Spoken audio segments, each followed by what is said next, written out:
Bem-vindos a mais um episódio do Equilíbrio Entrevista. E dessa vez a gente vai falar sobre um tema que é tão importante e tão fundamental nos dias de hoje, que é sobre a comparação nas redes sociais. E para falar sobre isso, a gente chamou a Vitória Mazola, Citóia. Para quem não conhece, ela é psicóloga clínica, já atua há muitos anos na área, fala sobre diversos assuntos nas redes sociais dela. E recentemente, vocês têm nos pedido bastante para falar sobre esse tema de comparações nas redes sociais e sobre autoestima. E a gente achou que nada melhor que a Vi, que fala muito sobre vários temas no seu Instagram e que sempre tem opiniões formadas e muito bem embasadas sobre tudo. Oi! Muito obrigada por ter me chamado. Tô muito feliz de estar aqui, sou muito fã desse projeto das duas. Ai, a gente tá muito feliz com a tua participação. Então, vamos conversar? Vamos lá. Então, Vi, a primeira pergunta. Tu acha que no mundo de hoje as redes sociais ajudam ou atrapalham na construção da autoestima? Eu acho. Atrapalha. Eu acho que tem um potencial de ajudar até, mas do jeito que a coisa funciona hoje em dia, eu acho que atrapalha muito mais, assim, porque até quando ajuda, se a gente vai pensar, é uma bolha, né? A gente fica cada vez mais dentro da nossa bolha, a gente fica cada vez mais vendo e ouvindo as coisas que a gente já concorda, então, de certa forma, não é um retrato do mundo real de verdade, assim. E ao mesmo tempo, a gente tem um pequeno recorte da vida, da profissão, das pessoas, e que isso é óbvio pra todo mundo, mas a gente tem uma dificuldade gigantesca de lembrar disso quando a gente tá de fato usando, né? Então a gente olha ali e a gente esquece aquilo no recorte. E aí a gente absorve a vida do outro no recorte que ele quis mostrar. E aquilo ali normalmente faz a gente se sentir mais mal do que bem, assim. É verdade, é verdade. E nos conta uma coisa, Vi, como é que tu, né, tu hoje tá nas redes, tu tem um perfil com uma influência, né, pras pessoas, como é que tu faz pra não te comparar nas redes sociais? Eu acho que não tem como não se comparar. Eu acho que todo mundo se compara em algum nível, assim. Eu acho que, assim, o que eu tento pra poder não me contaminar de um jeito muito ruim, assim, é primeiro dar uma filtrada em quem eu sigo, assim, eu acho que, eu tava até falando com a minha irmã hoje disso, tá, às vezes eu vejo que eu tô seguindo umas pessoas que não estão me fazendo bem, eu mas eu não preciso seguir, eu posso parar de seguir, né, então, tipo, isso não é nada demais, assim, eu posso dizer, tá, eu não preciso continuar vendo isso aqui, então eu tento selecionar um pouco mais o que eu vou olhar, e entendendo que quando eu reparo que eu tô me comparando, porque eu acho que é natural, eu acho que é mais forte do que a gente, assim, o exercício que eu tento fazer é, calma, eu sou eu, essa pessoa, o que essa pessoa tem de legal, e aí eu me esforço pra admirar o que aquela pessoa tem de legal, e de poder ver o que eu tenho de legal, que é diferente. Então, assim, se for alguma coisa que eu acho possível de trabalhar em mim, tipo, não, admiro isso, acho que é uma coisa que eu gostaria de ser mais, ou de ter mais em mim, e daí eu posso fazer um esforço dentro da realidade, ou então vou olhar e vou dizer, cara, isso é legal, mas assim, não vou chegar lá, ou acho legal nela, mas não acho legal em mim, ou entender uma limitação mesmo, tipo assim, cara, só não dá pra ser bom em tudo. Então, assim, essa pessoa é boa nisso, eu não sou,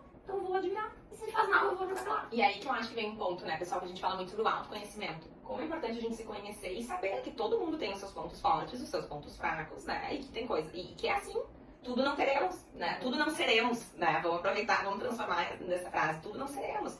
Então, poder se conhecer e poder valorizar o que a gente tem de bom, né, eu acho isso muito bonito que você está trazendo. Exato, e às vezes a gente olha alguém assim e a gente diz, nossa, eu sempre tenho a impressão de que a pessoa gravou em 2 minutos, de que ela editou em 2 minutos. Sabe aquela coisa que a gente olha e diz, nossa, isso é fotogênica. Ou quando eu sei que, claro, eu não tenho paciência de fazer 3 fotos. A pessoa bateu 25, óbvio que vai ficar bonita a foto, né? Então, assim, a gente também poder entender que, obviamente, tem um contexto por trás que a gente não conhece. A gente não conhece. Esses dias eu ouvi um comentário de uma pessoa que me disse, vocês, eu e a Mariana, parece que vocês acordam acordam e vão gravar um vídeo. E sai tão espontaneamente as salas de vocês. Eu falei, não, tem todo um bastidor por trás que ninguém tá enxergando.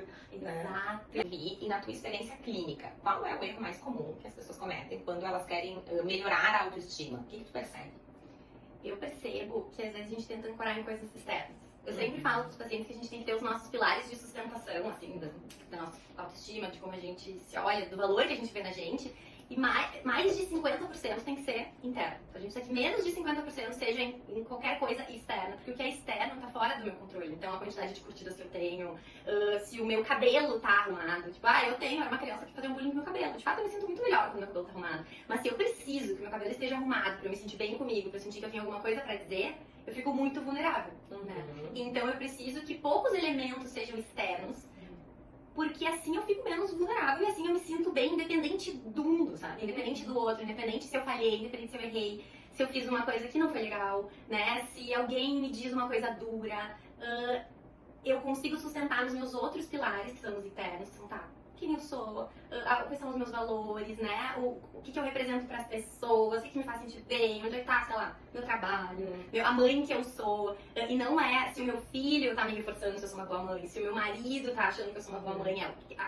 Como eu me vejo como mãe, né? Então, eu sinto que o erro é a gente, que todo mundo faz em alguma medida, assim, é a gente tentar se nutrir, ancorar como a gente se vê no que não tá no nosso controle, assim, na visão dos outros.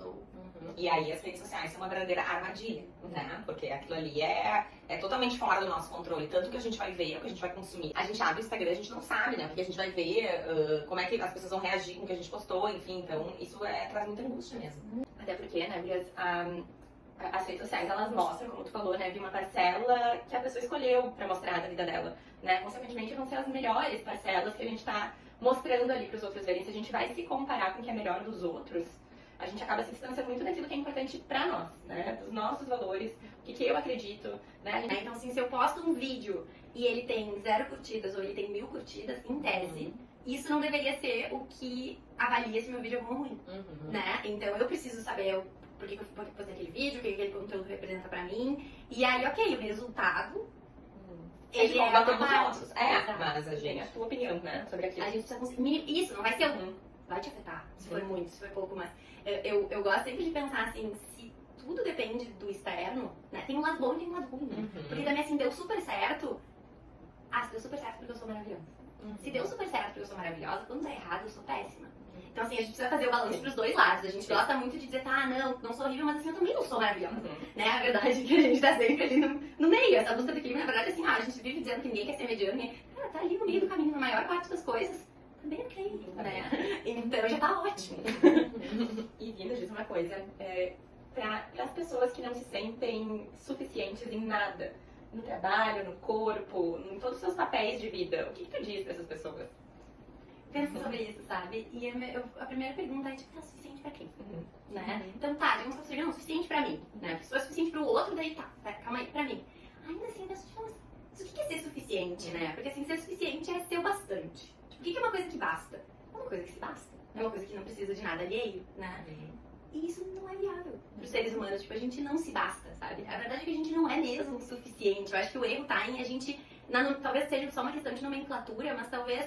Tipo, por que a gente tá buscando ser suficiente? A gente vai sempre falhar nisso, assim. Eu acho que a gente precisa encontrar uma forma de se sentir satisfeito com quem a gente é. Isso não significa ser suficiente, sabe? Ser insuficiente, ser falho, é inerente a ser humano.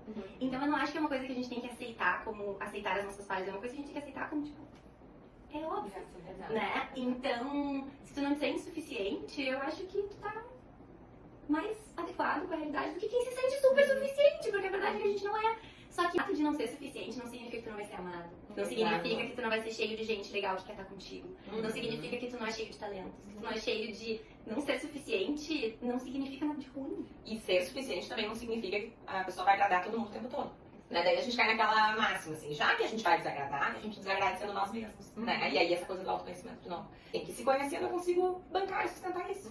É o meu jeito, é assim que eu sou, eu entendo que meu tá precisando agora, mas não consigo estar mais que isso, né? E a mesma coisa pra, então, lidar com as redes sociais, que daí a gente vai pra nossa última pergunta.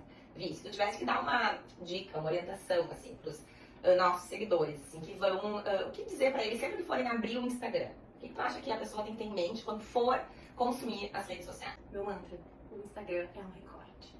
É sim, o Instagram é um recorte mínimo da vida, da profissão, daquilo que a pessoa escolheu. Tu vai na casa de alguém, tem ali um porta-retrato. É a mesma coisa que tu olhar pra aquele porta-retrato, e dizer, isso aqui é a vida da pessoa. Ótimo. Né? Não é um porta-retrato na casa da pessoa, sabe? Então assim, o Instagram é um recorte. Qualquer coisa que tu tá vendo ali, que a gente tá vendo ali, e esse momento que vocês estão vendo aqui, tipo, é um recorte do nosso dia, da nossa vida, do recorte. E tá tudo bem ser um recorte, no fundo. A gente não precisa se cobrar, porque assim, quem vai ficar expondo 24 horas da vida? Nem tem como, nem que a gente queira.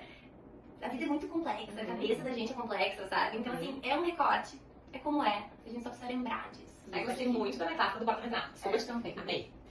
Gente, hoje foi uma mini conversa sobre esse tema que é muito amplo, muito profundo, né? E a gente convida todo mundo, então, que não conhece, a conhecer a Vitória Mazzola. O Instagram dela é excelente, cheio de dicas, opiniões bem formadas e muito também da psicologia. A gente vê, né, Vi, assim, aplicada ao dia a dia, sempre nos teus embasamentos. Então, parabéns pelo teu trabalho. Obrigada por estar aqui com a gente. Sigam lá que vale a pena. Obrigada, gente. Até a próxima entrevista. Ai, eu fiz uma expressão, não ia sério.